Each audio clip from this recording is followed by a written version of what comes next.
Hola chicos y chicos del Colegio Tomás Moro, bienvenidos a una nueva clase de educación ciudadana, esperando que se encuentren de la mejor manera, que estén en sus casas, que se estén cuidando, que sus familias se encuentren de la mejor forma. Soy el profesor Héctor Salazar y los invito, ¿no es cierto?, a esta nueva clase de educación ciudadana, la clase número 3. Para ello, ¿no es cierto?, vamos a empezar nuevamente señalando que seguimos con el objetivo, perdón, que seguimos con la unidad número 1 de democracia y participación.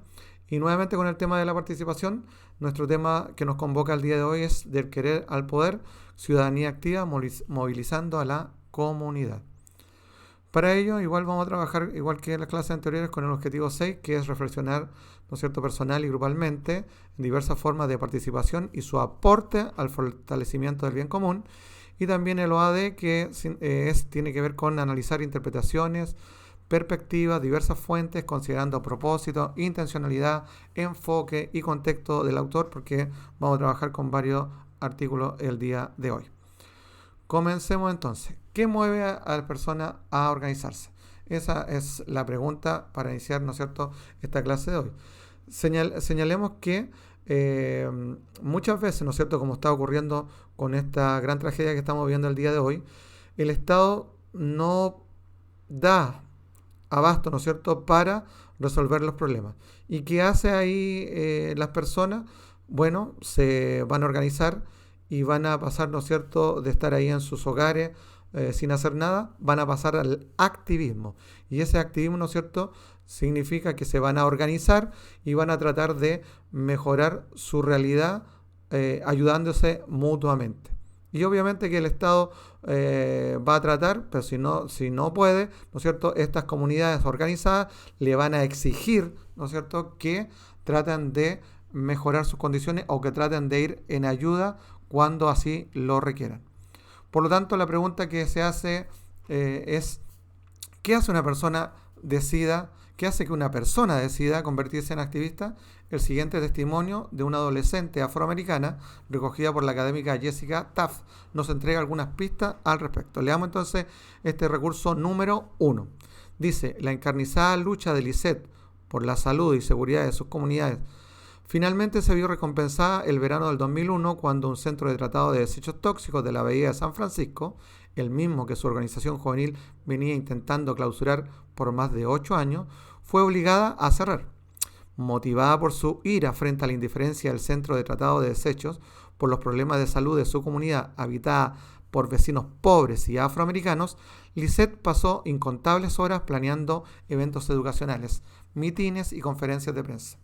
Como activista, Lisette ha estado centrada principalmente en esta campaña por varios años porque, según ella, sé que todo está conectado y hecho un desastre, pero déjenme tratar de enfocarme en este solo problema por ahora porque si no se siente inabordable.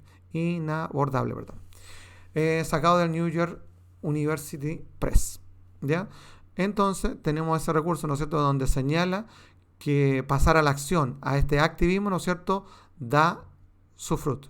Ahora, tenemos distintas caras del activismo. Yo sé que ustedes conocen a más de algunos de los que vamos a mostrar a continuación. El primero, la conocen, ¿no es cierto? ¿Cuál es su nombre? ¿Cuál es su apellido? ¿De qué país es? ¿Qué es lo que realiza? Lo sabemos, ¿no es cierto? Famosísima, Greta Thunberg, de Suecia, realiza, ¿no es cierto?, una ayuda, ¿no es cierto?, en pos de el medio ambiente. Esta otra, que también yo creo que la conocen, famosa pakistaní, ¿no es cierto?, Malala, famosa porque a los 17 años es la primera mujer más joven que gana el Premio Nobel de la Paz, ¿no es cierto?, esta pakistaní que lucha por los derechos de las mujeres en esa nación. Luego tenemos a este otro, ¿no es cierto?, esta máscara, ¿no es cierto?, que hay detrás de miles de personas, porque no es una sola persona, ¿no es cierto? ¿Cómo se llama? Anonymous, ¿no es cierto?, que trabaja por la libertad de expresión en las redes, incluso más allá de las redes sociales. ¿no es cierto? Y finalmente este barquito y este icono, ¿no es cierto? Esos colores de esa bandera, ¿no es cierto? Que nos detallan que es Greenpeace, también otra organización internacional que aboga y lucha por la preservación y la conservación, en este caso del océano, pero en general de todo el medio ambiente. Por lo tanto, tenemos que el activismo no solamente es de una persona, sino que también de comunidades que luchan, ¿no es cierto?, por tratar de mandar al Estado lo que él no hace, de mandar a los gobiernos, a la comunidad internacional, para que traten de mejorar una serie de aspectos, en este caso aquí el medio ambiente, pero hay otros de todo tipo. ¿Ya? Ahora, muchas veces se señala que estos grupos o estas personas, ¿no es cierto?, tienen en sí y van de la mano con la violencia. Por lo tanto, muchas veces dicen que protesta social y violencia van de la mano. Sin embargo, no muchos señalan lo contrario, y esto que vamos a ver a continuación, que está sacado del Instituto Albert Einstein, señala 198 técnicas y prácticas no violentas para tratar de, ¿no es cierto?, de realizar protestas sociales. Veamos algunas de ellas. Entonces, estas formas de resistencia pacífica, tenemos la número 1, discursos públicos. La número 72, rechazo a consumir algún tipo de producto. Por ejemplo, cuando yo uso una chapita, ¿no es cierto?, en mi bolso o en mi mochila, ¿no es cierto?, y pongo no consumir alimentos que tengan mucho azúcar, también estoy haciendo una forma de resistencia pacífica y no violenta. La 97, paros, ¿no es cierto?, huelgas en que yo no le hago daño a nadie. Y también la 122 es que se escribe literatura que llama a la resistencia. Ahora, tenemos también, ¿no es cierto?, que estas formas de lucha, este activismo, ¿no es cierto?, muchas veces está en conflicto con los intereses de la comunidad, porque muchas veces, ¿no es cierto?, tenemos que chocan estos conflictos de interés, porque al yo protestar pacíficamente, ¿no es cierto?, también paso a llevar los derechos de las demás personas. Veamos esto entonces en el recurso 2, conviviendo en el espacio público. Lo voy a leer. Un informe de la Comisión Interamericana de Derechos Humanos sobre Seguridad y Derechos Humanos del año 2009 afirmó que las autoridades estatales tienen la obligación de prevenir y, en su caso, controlar cualquier forma de conducta violenta que vulnere los derechos de cualquier persona bajo su jurisdicción. No obstante, en la adopción de medidas dirigidas a cumplir con esa obligación, debe considerarse, según la Comisión, que en algunas ocasiones el ejercicio del derecho de reunión puede distorsionar la rutina de funcionamiento cotidiano, especialmente en las grandes concentraciones urbanas, y que incluso puede llegar a generar molestias o afectar el ejercicio de otros derechos que merecen de la protección y garantía estatal, como, por ejemplo, el derecho de la libre circulación. Sin embargo, señala que esas alteraciones son parte de la mecánica de una sociedad plural, donde conviven intereses diversos, muchas veces contradictorios, y que deben encontrar los espacios y canales mediante los cuales expresarse. Está sacado, ¿no es cierto?, del Instituto Nacional de Derechos Humanos, las manifestaciones públicas y la protesta social. Pues vemos entonces que este activismo, esta protesta social, también, ¿no es cierto?, choca con el espacio público, y muchas veces se pasan a llevar los derechos humanos de las demás personas. Pero obviamente que tenemos que pensar que el Estado, el gobierno de turno, tiene que velar por el derecho de la comunidad a manifestarse. ¿Ya? Prosigamos. También sabemos que en la historia de la humanidad, ¿no es cierto?, en muchas naciones, democráticas o no, se han pasado a llevar estos derechos humanos. Pero, ¿no es cierto?, a lo largo de la historia han surgido hombres y mujeres que han luchado, ¿no es cierto?, por acabar con este flagelo, ¿no es cierto?, que es la discriminación, la intolerancia, el pasar a llevar los derechos de la minoría. Veamos algunos que han sido muy famosos. El primero es Malcolm X o Malcolm X, ¿no es cierto?, un descendiente de africano en Estados Unidos que peleó, ¿no es cierto?, por los derechos de estas minorías de afroamericanos. Y ni qué decir de Martin Luther King, ¿no es cierto?, los dos muy famosos, que lamentablemente los dos murieron asesinados por luchar, ¿no es cierto?, por estos derechos de los afroamericanos en Estados Unidos.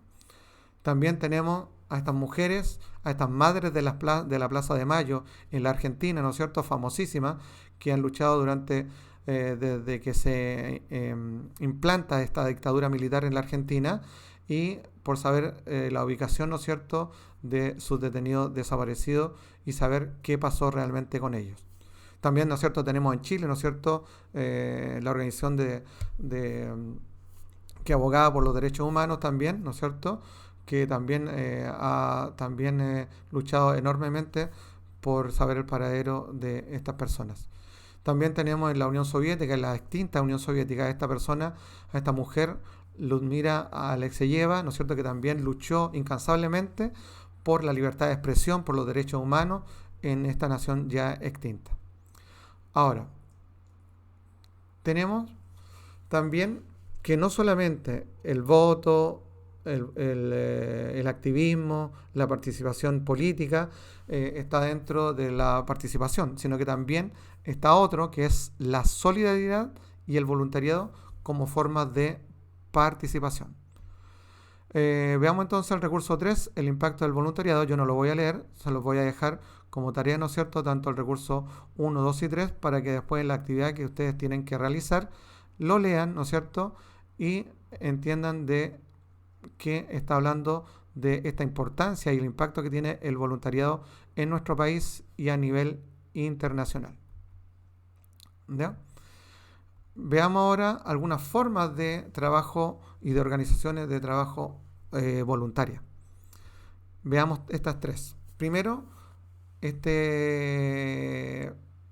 organización que se llama Techo, Un Techo para Chile, ¿no es cierto?, que nos hace ver, ¿no es cierto?, la enorme precariedad que existe en términos habitacionales en nuestro país.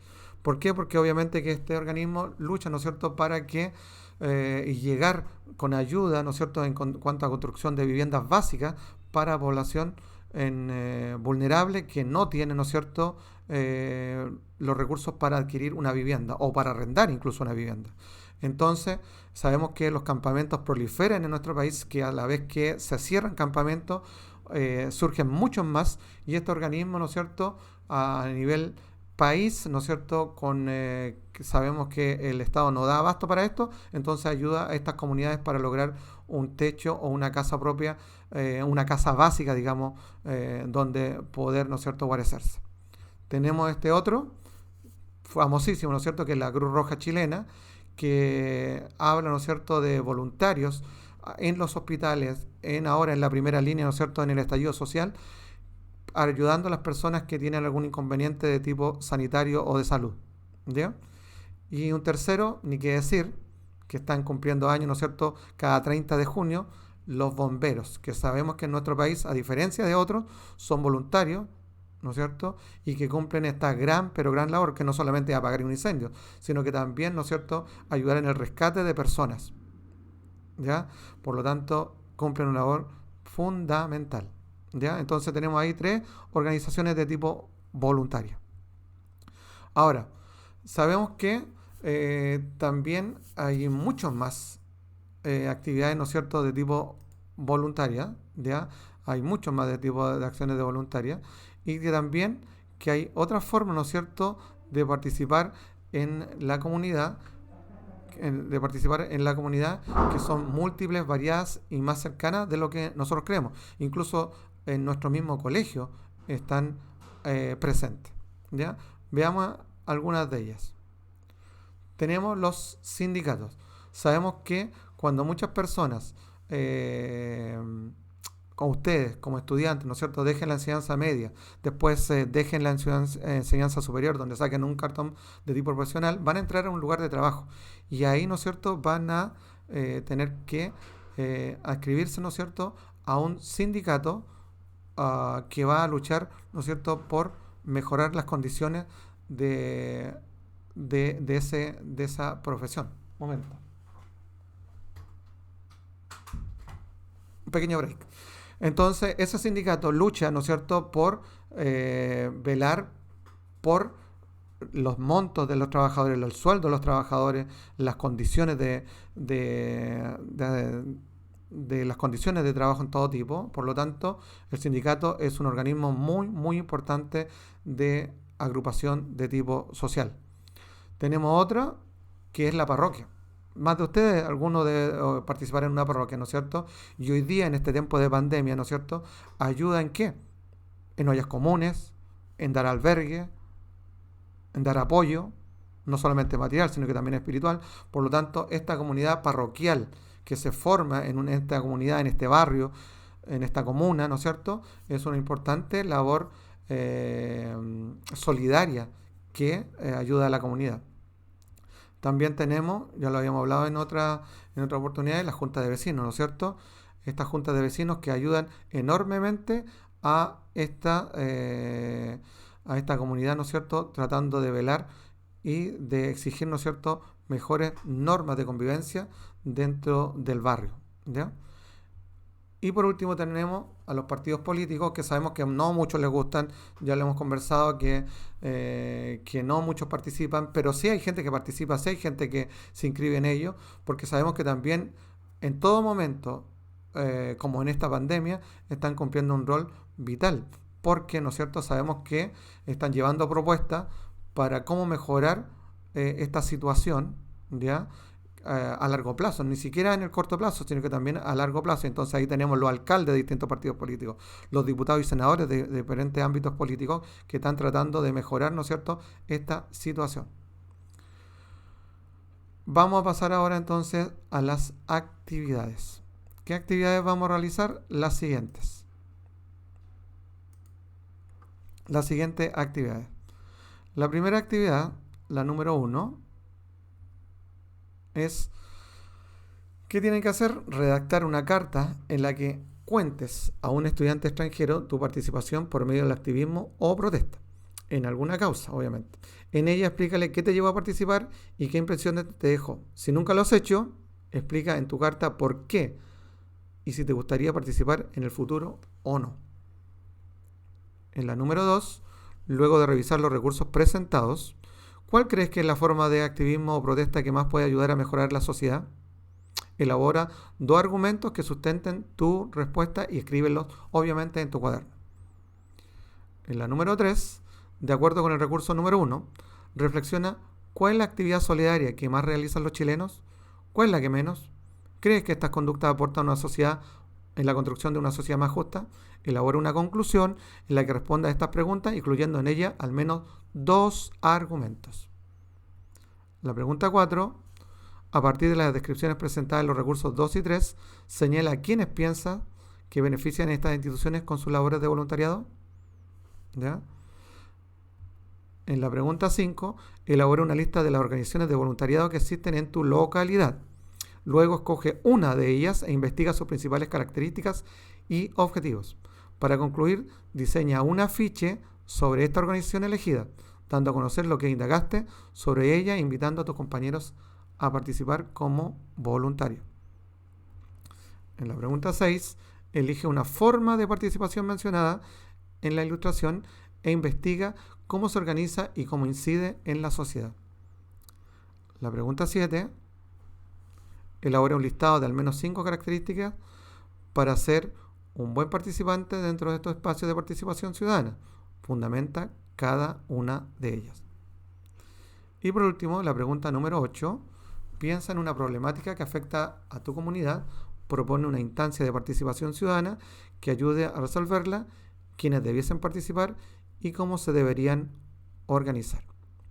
Entonces, ahí tenemos las 8 preguntas de la actividad de la clase número 3 y recuerda hacerla en tu cuaderno y cualquier duda la estaremos resolviendo en la próxima clase online que vamos a hacer, como siempre, los días martes a las 4 de la tarde y ahí resolveremos cualquier duda y consulta que ustedes tengan sobre la clase número 3. Ahora me despido de ustedes invitándolos a cuidarse, a cuidar a sus familias, a no salir de su hogar, a que estén bien, a protegerse y obviamente que hacer la actividad y cualquier duda nos estamos viendo el próximo martes. Chao muchachos y muchachas, que estén bien, cuídense, nos vemos en la próxima clase.